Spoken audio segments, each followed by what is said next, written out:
ময়মনসিংহের ভালুকায় একটি বাড়িতে হামলা ও ভাঙচুরের ঘটনা ঘটেছে। সোমবার দুপুরে ঘটনাটি ঘটে উপজেলার বাসিল এলাকায়।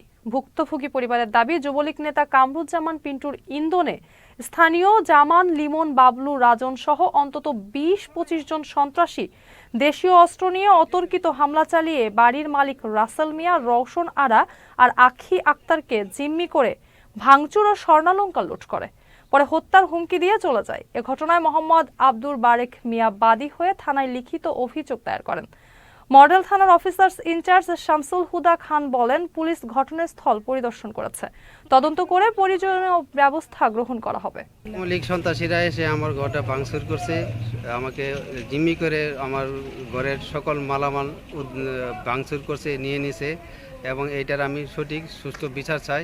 আমরা 5 দিন আগে ঘর করছি, এখন এই বসত বাড়ি গুলা আমাদেরকে জিম্মা কইরা পরে তারা এগুলা ভাঙছে, মানে এগুলার বিচার চাই আমরা। এন আছে পিন্টু আছে, কালাম আছে, এই জামান মাস্টার আছে।